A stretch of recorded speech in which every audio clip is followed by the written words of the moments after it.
मुनिंद्र जी कहने लगा कि हनुमान सोच ले तू।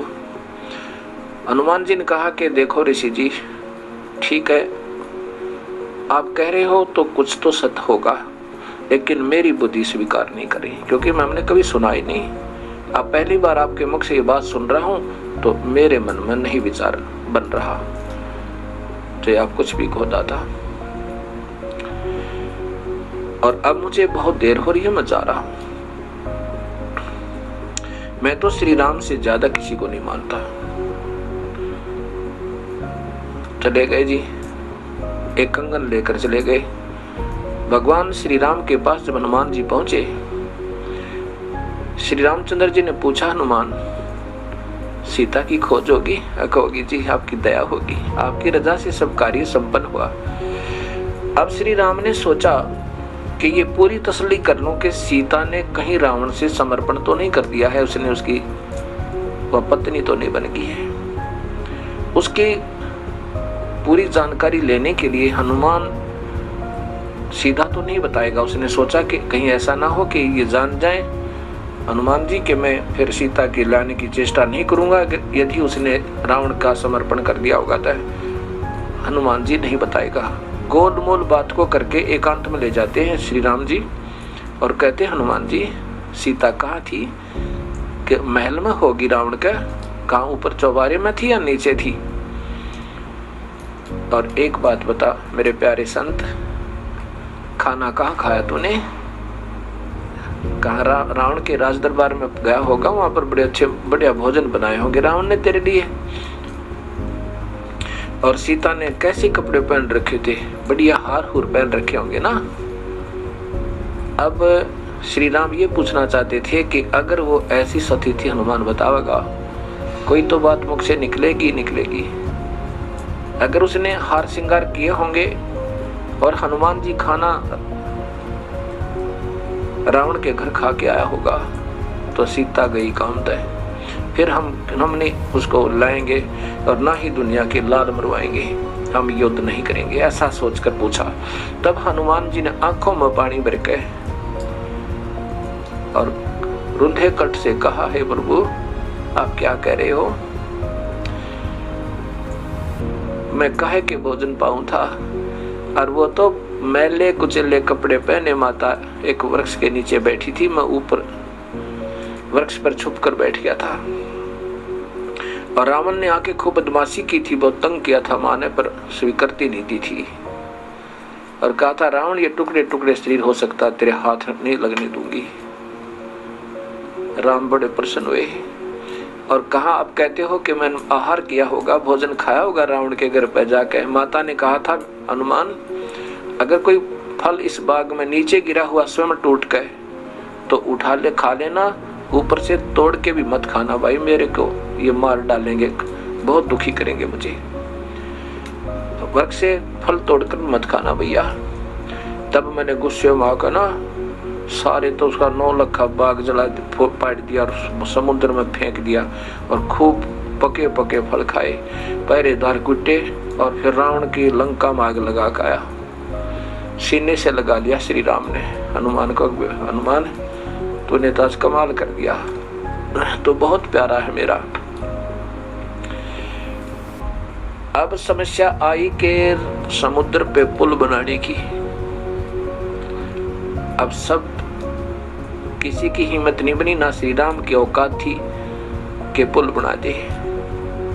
अब श्री रामचंद्र जी ने समुद्र में घुटनों पानी में खड़ा होकर 3 दिन तक याचना की, हे जल्दी, हे सागर राज मुझे रास्ता दे दे, मैं बहुत दुखी आत्मा हूँ, मेरी पत्नी का अपहरण हो चुका है और मैंने सेना चढ़ानी है और रावण राजी खुशी सीता को वापस नहीं कर रहा है। 3 दिन तक जब श्री राम ने ऐसी प्रार्थना करते हो गए और समुद्र टस से मस नहीं हुआ, तब क्रोधित होकर श्री रामचंद्र जी ने कहा कि लक्ष्मण मेरा अग्नि बाण निकाल, ये लातों के भूत बातों से नहीं मानते। जब श्री राम ने वो अग्नि बाण चढ़ा परतंचा पे, उसी समय उसमें से लपटें निकलने लगी अग्नि बाण के अंदर से।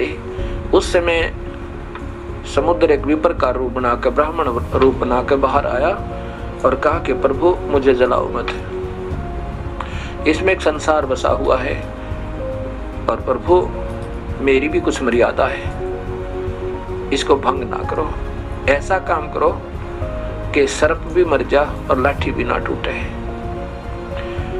श्री राम ने कहा कि नादान, मैं 3 दिन हो गया तेरे आगे हाथ जोड़े, तने रहम नहीं आया तूने मुझे मेरे पे। तो समुद्र ने कहा मालिक मेरी भी मर्यादा है, और यदि मुझे जला भी दोगे तो ये खंडहर बन जाएगा, आपकी सेना कभी नहीं जा सकती और बहुत गहरा हो जाएगा और फिर उससे चढ़ना होगा, कभी नहीं चढ़ सकते आप।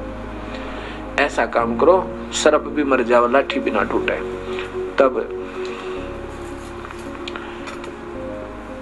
श्री राम ने पूछा कि ऐसा कौन सा तरीका है जो ये दोनों काम हो। समुद्र ने बताया कि आपकी सेना में एक नल और नील नाम के 2 बहुत ही अच्छे शिल्पकार भी हैं और उनके गुरुजी द्वारा दिया हुआ आशीर्वाद है उनको, उनके हाथ से पत्थर भी तैर जाते हैं। नल और नील को बुलाया गया। श्री राम ने पूछा क्या तुम्हारे पास ऐसी शक्ति है? नल और नील ने कहा जी है हमारे पास शक्ति। अब यहाँ ये जीव मार खाता है। नल और नील ने देखा कि आज तुम्हारे सामने हनुमान भी फेल होगा और अंगद भी फेल, जामवान भी फेल, सुग्रीव भी फेल, और तुम्हारी वाह आज सारे दोनों शिखर में होगी। श्री राम ने कहा कि आप एक एक्सपेरिमेंट करके दिखाओ, हमें करके दिखाओ, एक बार एक पत्थर रखो। दोनों ने एक एक पत्थर उठाया और ऐसे ही जल पे रख दिया, वो दोनों का डूब गया, पत्थर नहीं तैरा। फिर दूसरा उठाया फिर भी डूब गया, तीसरा रखा फिर भी डूब गया, नहीं तैरा। उस समय श्री राम ने समुद्र की तरफ देखा, मानो कहना चाह रहे हो कि समुद्र तो झूठ बोल रहा था। उससे पूर्व ही समुद्र ने कहा, रे नादानो, नल और नील, तुमने अपने पूज्य गुरुदेव को आज याद नहीं किया, याद करो अपने परवरदिगार को।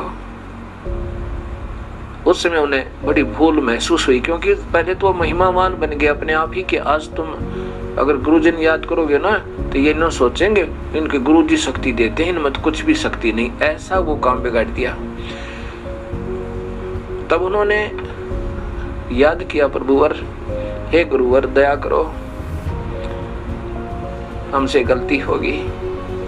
इतनी देर में सामने से कबीर साहब आते हुए नजर आए, काफी दूर तक, और देखा कि सामने गुरुदेव आ रहे हैं। दोनों कहते हैं हमारे गुरुदेव आ गए, हमारे गुरुदेव आ गए, मुनिंदर ऋषि जी आ गए।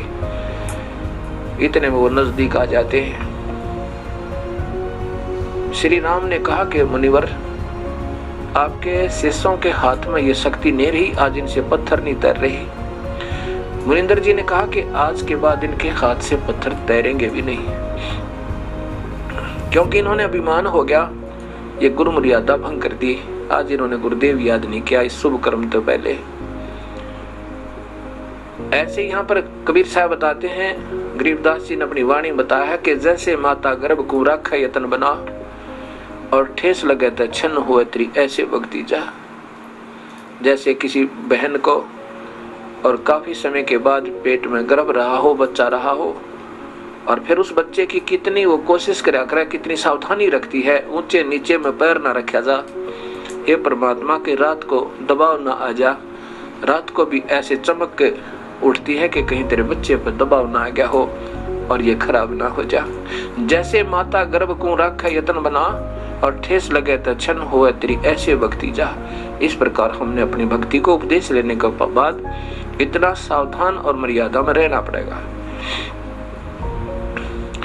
श्री रामचंद्र जी ने कहा कि हे ऋषिवर, अब मेरा क्या होगा?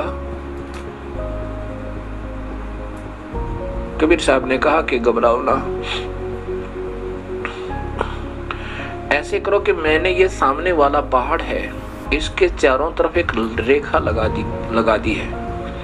कबीर साहब ने उनके चारों तरफ रेखा लगा दी उस पहाड़ के। कबीर साहब ने कहा कि इसके बीच के जितने पत्थर हैं ये सब तैर जाएंगे, ये मेरा आशीर्वाद है, उठा लाओ। हनुमान जी लाए, उठा गए। और नल और नील एक कारीगर इंजीनियर भी थे, शिल्पकार भी थे, उन्होंने फिर उनको छोल छाल के ऐसे फंसा फंसू कर तराश तरूस के और रखना प्रारंभ कर दिया, वो तैरने लग गए। और हनुमान जी अपनी दैनिक क्रिया क्या करते थे, उन पत्थरों पे अपना पत्थर भी ला रहे थे और राम राम भी लिख रहे थे कि तेरा रोजाना का नैतिक कर्म भी बनता रहे और ये कार्य, क्योंकि तो काफी दिनों में त्याग बनना पुल ये काम भी हो और ईश्वर भी याद रहे, जैसे हम सत साहिब आदि कहते हैं।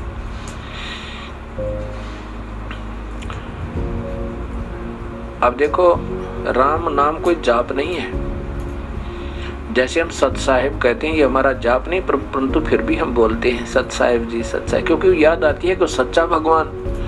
और राम जब हम अक्सर बोले तो याद आता है कि कोई शक्ति है, लेकिन ये नाम जाप का नहीं है। लेकिन फिर भी अभ्यस्त बने हुए ऐसे मानते हैं कि हमारी दैनिक क्रिया बनती रही है, बनती रहती है, लेकिन नाम ओरिजिनल नाम के जाप से ही मूल लाभ होगा, वास्तविक लाभ होगा, ऐसा मानो।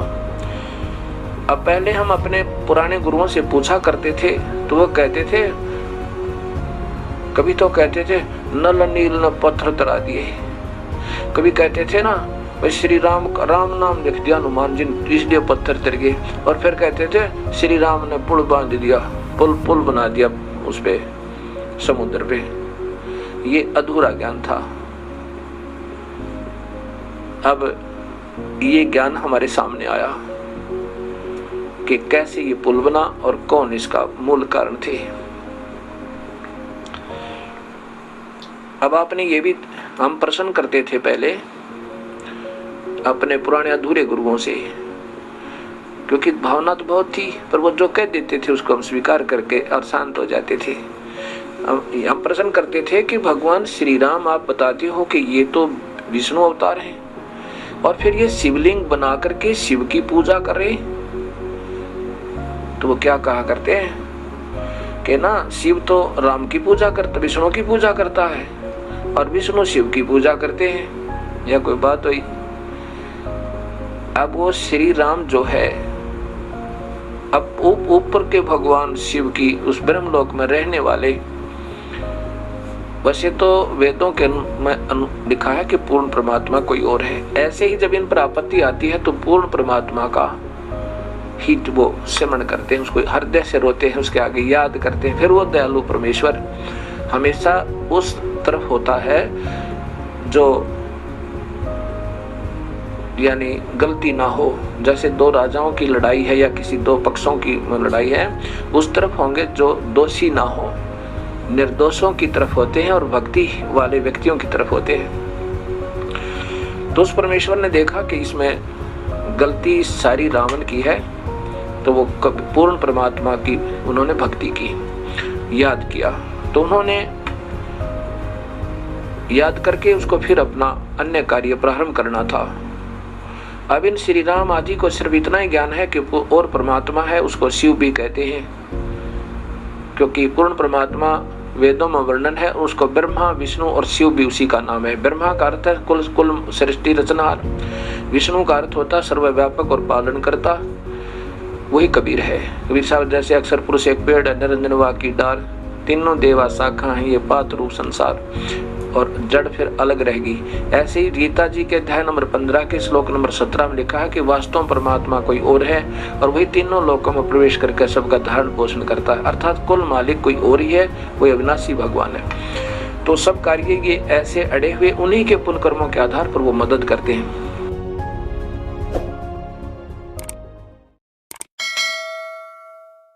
सदगुरुदेव जी की जय। बंदी छोर सदगुरु रामपाल जी महाराज जी ने कुरान शरीफ सूरत फुरकान 25 आयत संख्या 58 का अनुवाद करके वास्तविक अर्थ प्रकट किया है कि हजरत मोहम्मद जी जिसे अपना प्रभु मानते हैं, वो कुरान ज्ञान दाता अल्लाह किसी और पूर्ण प्रभु की तरफ संकेत कर रहा है कि हे पैगंबर, उस कबीर परमात्मा पर विश्वास रख जो तुझे जिंदा महात्मा के रूप में आकर मिला था। वो कभी मरने वाला नहीं है, अर्थात वास्तव में अविनाशी है। तारीफ के साथ उसकी पाकी, उसकी पवित्र महिमा का गुणगान किए जा। वो कबीर अल्लाह पूजा के योग्य है और अपने उपासकों के सर्व पापों का विनाश करने वाला है। पवित्र कुरान शरीफ प्रमाणित करती है कि प्रभु सह शरीर है और उसका नाम कबीर है, सत साहिब। अधिक जानकारी के लिए जगत गुरु तत्वदर्शी संत रामपाल जी महाराज द्वारा लिखित पवित्र पुस्तकें ज्ञान गंगा, जीने की राह, गीता तेरा ज्ञान अमृत, अंधश्रद्धा भक्ति खतराए जान बिल्कुल निःशुल्क मंगाएं। अपना नाम, पूरा पता हमें व्हाट्सएप करें। हमारा नंबर है 7496801823। जगत गुरु तत्वदर्शी संत रामपाल जी महाराज के मंगल प्रवचन अब प्रतिदिन सुनिए MH1 श्रद्धा टीवी पर दोपहर 2 से 3 बजे, सारथी टीवी पर शाम 6:30 से 7:30 बजे, साधना टीवी पर शाम 7:30 से 8:30 बजे, ईश्वर टीवी पर रात 8:30 से 9:30 बजे।